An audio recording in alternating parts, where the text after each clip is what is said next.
Bonjour, donc Romain Pasquier, je suis directeur de recherche au CNRS et je dirige depuis 2015 à Sciences Po Rennes une chaire qui s'intitule Territoire et mutation de l'action publique.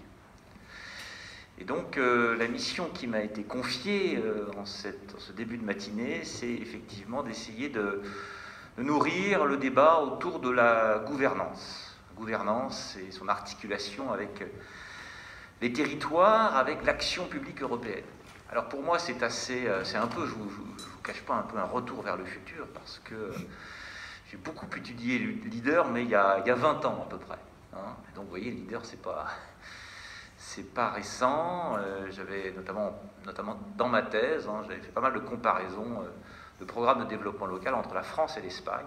Et Leader en faisait partie. Et puis ensuite, au CNRS, au début où j'étais entré au CNRS, avec des collègues italiens, espagnols, on avait aussi étudié des programmes différents, mais qui reposent, j'y reviendrai, sur une méthodologie assez comparable. C'est les programmes Urban 2, hein, qui traitaient du développement urbain. Voilà, donc tout ça pour vous dire qu'aujourd'hui, je suis quand même je peux m'auto-définir comme plutôt un spécialiste de la gouvernance publique, si vous voulez, quelqu'un qui essaye de comprendre comment se pilote l'action publique dans un jeu d'échelle, un jeu d'interaction, d'influence réciproque entre une multitude d'acteurs. D'où ce titre, hein, la gouvernance dans tous ses états.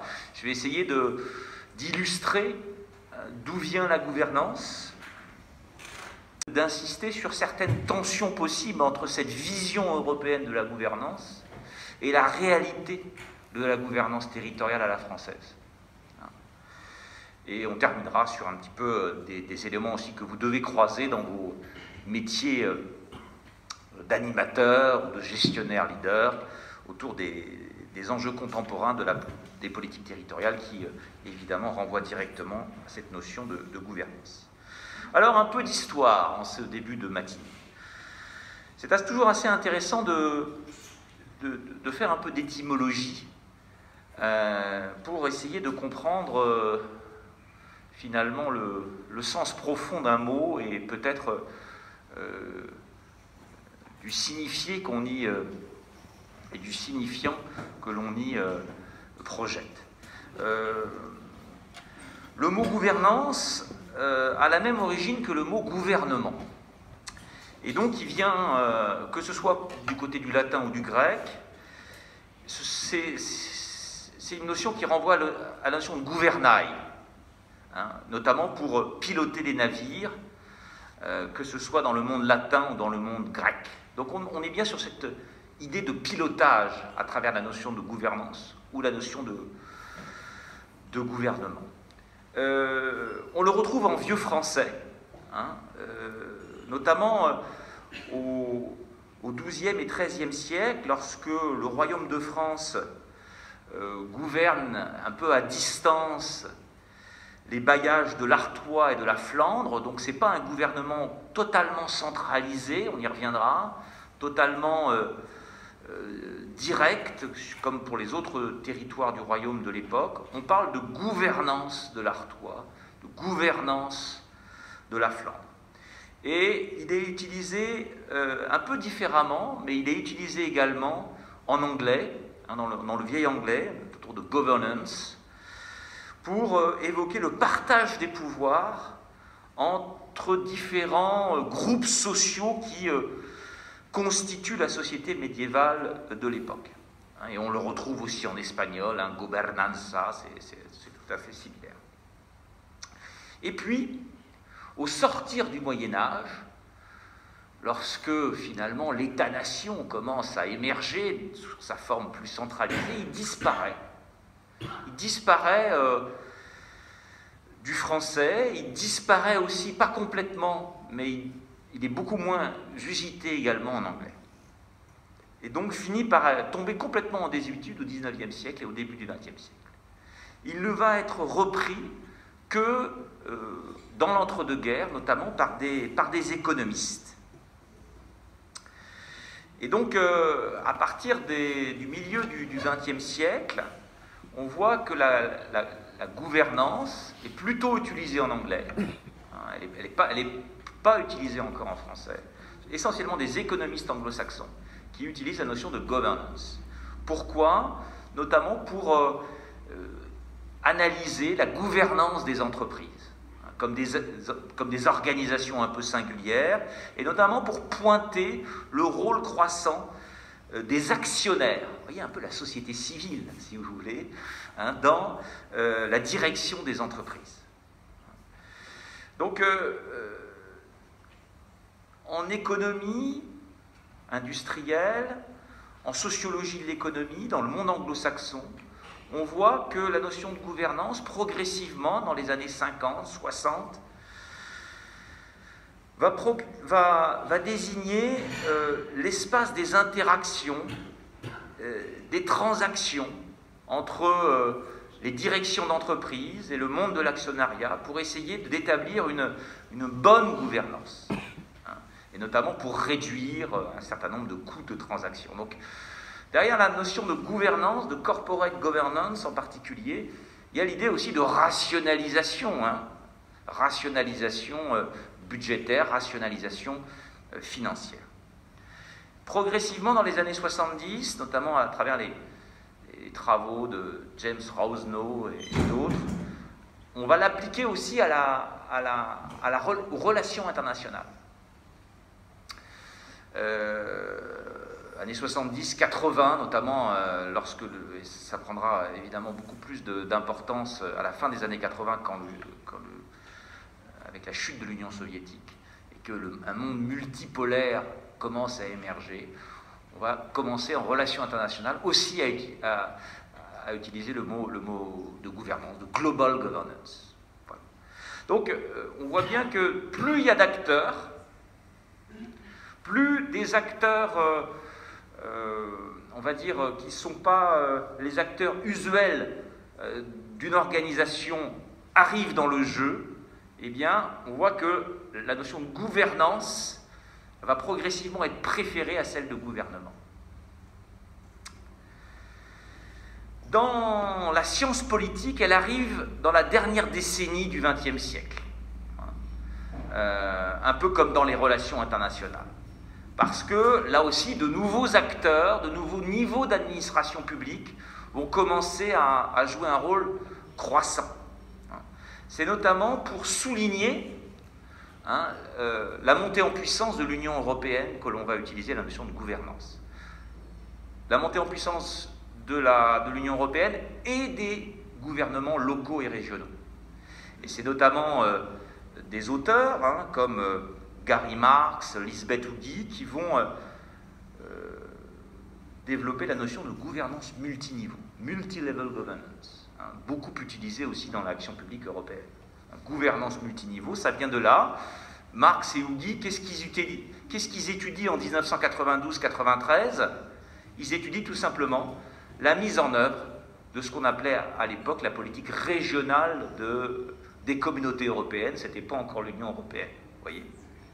Et c'est comme ça voilà, pour essayer de donner à voir ce qui se passe, que tout n'est plus centralisé, que l'État ne capte plus tout, eh bien ils disent c'est une gouvernance multiniveau, il y a des régions, il y a des territoires locaux, il y a la DG, c'était pas la Régio, c'était la DG 16 à l'époque, qui est là, etc. Voilà. Bon.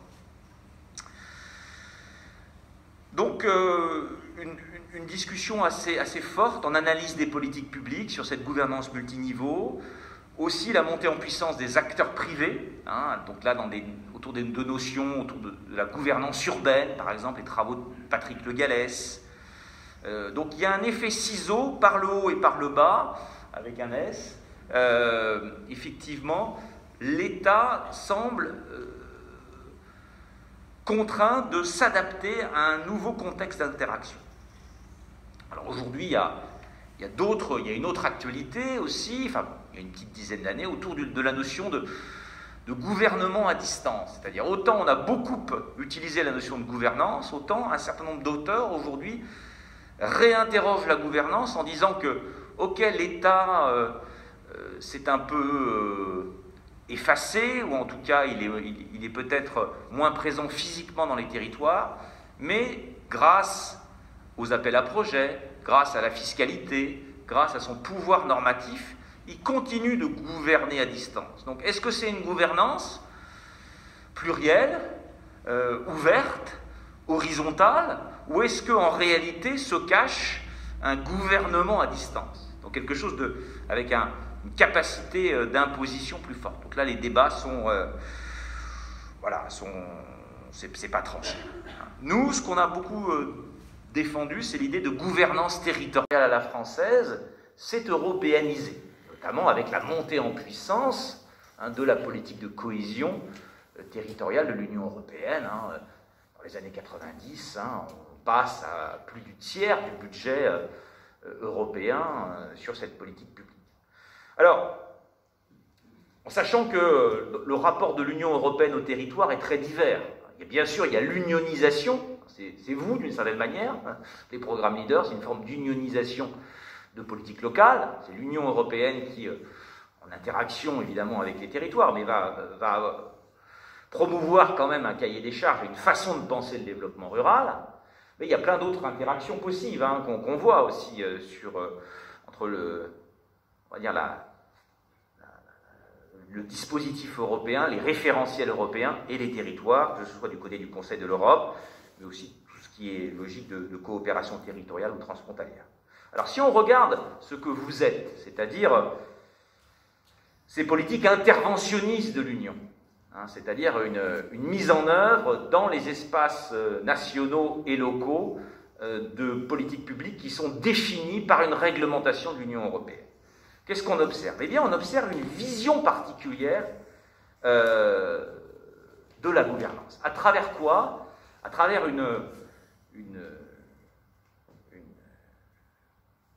un dispositif, une forme de technologie, une approche du développement local qui va produire une vision de la gouvernance. C'est ce qu'on appelle l'approche intégrée du développement territorial, qui est une vieille histoire, qui est une très vieille histoire, puisqu'elle émerge rattrapage en matière de développement dans ces pays-là. L'Union européenne commence à expérimenter une série de programmes pour susciter le développement local dans des territoires plutôt éloignés, on va dire, des grands lieux de croissance économique européenne. C'est l'aventure des PIC, ce qu'on appelle les PIC, les programmes d'initiative concertée. Alors il y en a eu des PIM, Programmes intégrés méditerranéens, il y a eu les OID, les opérations intégrées de développement, Leader, Urban, il y en a eu plein d'autres, Convert pour les zones industrielles, etc., etc. J'en oublie évidemment. Qu'est-ce que c'était cette vision?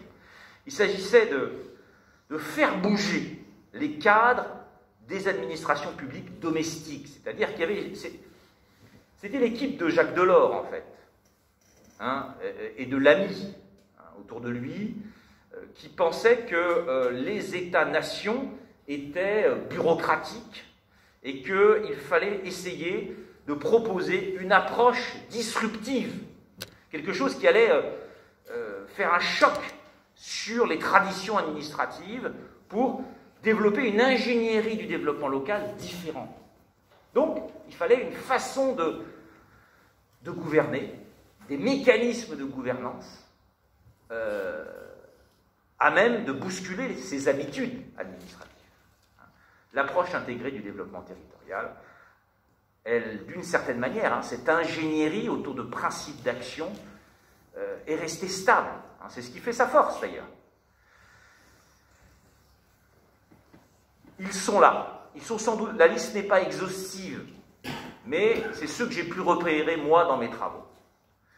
Alors, aujourd'hui, ces principes peuvent vous paraître assez banals. Mais reportez-vous 30 ans, il y a 30 ans. Ils étaient véritablement disruptifs. C'est pas comme ça que l'on gouvernait les politiques territoriales en France, en Espagne, en Allemagne, etc. Alors, certaines traditions nationales étaient plus proches du modèle européen promu. Nous en étions assez éloignés. Premier, l'intersectorialité. Voilà. Un problème de ruralité, ce n'est pas simplement un problème agricole. Un problème urbain, ce n'est pas simplement un problème de logement. Il faut penser la culture, il faut penser le tourisme, il faut penser l'économie, il faut penser les mobilités. Vous voyez, cette vision ouverte et intersectorielle, c'était déjà là, à la fin des années 80, lorsqu'on expérimente les approches intégrées. Coalition d'acteurs, ce qu'on appelait, ou ce qu'on appelle toujours, partenariat vertical et horizontal. Donc pas simplement du partenariat public-public, mais du partenariat public-privé. Il faut enrôler les acteurs privés, c'est eux qui vont faire bouger les acteurs publics. Et donc, par exemple, je me souviens, lorsque j'étudiais le cas de la Corogne, en Galice, ce qui avait fait, c'était un programme Urban 2, pour voilà, remettre un quartier, le réintégrer dans la dynamique de la ville. Ils avaient mis dans le comité de suivi du programme, dans l'élaboration du programme, à la fois les collectifs d'habitants, mais aussi des promoteurs immobiliers. Vous voyez, vous imaginez, dans une logique publique, de mettre des promoteurs immobiliers. Totalement, même encore, en France, ça ne se fait pas. Ça ne se fait pas du tout. Essayez de changer votre façon de penser le problème. Pas toujours avec des œillères, le silo, le privé, c'est sale, ils veulent faire de l'argent. Oui, ils veulent faire de l'argent, évidemment. Mais à partir du moment où ils peuvent être intégrés dans une stratégie, ils peuvent servir l'intérêt général. Donc, c'était ça qui est la philosophie initiale. Et puis, il faut que les idées circulent. Vous en êtes le témoignage. Ça aussi, ça a été une grande idée des équipes de Jacques Delors. Il faut que dans chaque programme européen de type PIC, il y ait des réserves financières pour organiser l'échange de bonnes pratiques. Bien sûr, à l'échelle nationale, mais au début, ce n'était pas ça qui était visé. C'est entre pays. Il faut qu'au sein d'un programme leader, on aille voir comment ça se passe en Suède, comment ça se passe, etc., etc. Pour que les idées, vous voyez, là aussi, que les choses, les success stories circulent, et puis que surtout les bonnes idées fassent leur chemin ici et là, éventuellement. Et puis des choses plus classiques que vous connaissez, l'additionnalité des fonds, c'est le b.a.-ba, mais c'était totalement disruptif il y a 30 ans. On ne finance rien seul. Il faut que l'échelon national, obligatoirement, ça peut varier en termes de pourcentage, mais soit là. L'Union européenne ne fait rien seule. On ne va pas se substituer à l'action locale ou nationale. Et évidemment, l'évaluation. Avec ses limites. Mais clairement, l'Union européenne a été un accélérateur de l'évaluation, avec tous ces guides que vous connaissez très bien. Et là aussi, notamment en France, on ne pratiquait pas l'évaluation. Est-ce qu'on la pratique encore? C'est une question qu'on peut se poser. Mais l'évaluation comme véritablement méthode d'action publique, ça a été évidemment poussé par l'Union européenne. Alors, qu'est-ce que ça fait, tout cela, dans la gouvernance française? Ça a fait bouger les choses. Moi, je me rappelle, par exemple, les programmes leaders en milieu rural dans les années 90, ça a accéléré l'intercommunalité. Très fortement. On était encore sur des visions très communales, des toutes petites intercos, la réflexion au bassin de vie en milieu rural, leader y a fortement contribué, par exemple. Mais en même temps, j'ai envie de dire, il y a eu aussi une forme d'inertie, c'est-à-dire que les gouvernances nationales, territoriales ont résisté à ce modèle européen de la gouvernance. Et donc aujourd'hui, on est un peu quand même, vous allez agir dans un monde où l'approche européenne s'est un peu banalisée. Quelque part, elle est peut-être un peu moins disruptive qu'il y a 25 ans. Et où les paramètres sont quand même assez compliqués. Où on a une décentralisation un peu inachevée, vous le constatez, on a une prolifération institutionnelle entre les services déconcentrés, toutes les collectivités territoriales, les établissements publics, les échelles aussi, communes, interco, pays, etc. Bon, c'est pas facile quand même, c'est on va dire, un espace d'interaction compliqué, avec le rôle des élus, qui, bon an mal an, cherchent quand même à garder la main sur ce type de programmation, surtout que ça ne correspond pas forcément à leur territoire politique. Donc, et d'autant plus que la gouvernance partagée, publique-privée à l'européenne, et le pilotage aussi par des comités de suivi qui sont pluriels, ne correspond pas forcément à la vision classique de la démocratie représentative. Donc là aussi, il faut faire attention. Et puis la grande différenciation. Là aussi, les dynamiques leaders, c'est comme les dynamiques territoriales. Je crois qu'il y a des témoignages derrière, c'est très divers. Et puis pensez que, voilà, aujourd'hui, il y a ce gouvernement à distance de l'État, c'est-à-dire que vous allez être dans un système où il y a beaucoup d'appels à projets, où beaucoup d'agences qui interviennent, où on est dans un contexte aussi différent d'il y a 30 ans, avec des baisses d'effectifs, des finances publiques qui ne sont pas forcément toujours au beau fixe. Donc, le contexte a quand même changé et la gouvernance à la française est marquée par cette prolifération institutionnelle qui va compliquer votre rôle d'animation. Pour terminer, pour conclure, je pointerai quatre enjeux des politiques territoriales contemporaines sur lesquels vous allez être bon an mal an contraint de vous adapter. Je commencerai par l'enjeu de durabilité, parce que il est à mon avis le plus important, c'est d'être évidemment dans une posture où il faut anticiper pour préserver et valoriser les biens communs, et les biens communs dont vous avez la charge, c'est ces projets de territoire leader, et donc ces territoires leaders. Faire participer, c'est un enjeu majeur, être à l'écoute des besoins des citoyens, et faire participer, encore une fois, au-delà des habitants professionnels presque, de ceux qu'on rencontre dans toutes les réunions. Donc essayer d'aller capter ceux qui véritablement vont, parce qu'ils sont nouveaux, ils vont illustrer et enrichir un projet de territoire. Expérimenter, c'est quand même le rôle d'un leader aussi. Le rôle d'un programme européen, me semble-t-il, de type leader, c'est ne pas avoir peur de l'innovation, ne pas avoir peur aussi peut-être de l'échec. Tenter essayer de financer aussi des projets qui peuvent sortir un petit peu, on va dire, de la routine et être disruptif, encore une fois, même si j'aime pas trop ce mot-là, un peu changer le cours d'un projet ou d'un bout de territoire sur une activité. Dans un contexte d'optimisation, vous allez être aussi dans un contexte où il va falloir repenser les échelles parce que vos périmètres GAL ne correspondent pas forcément aux intercos, aux pays. Alors peut-être que tout ça va être optimisé via la région Nouvelle-Aquitaine, ça je ne sais pas.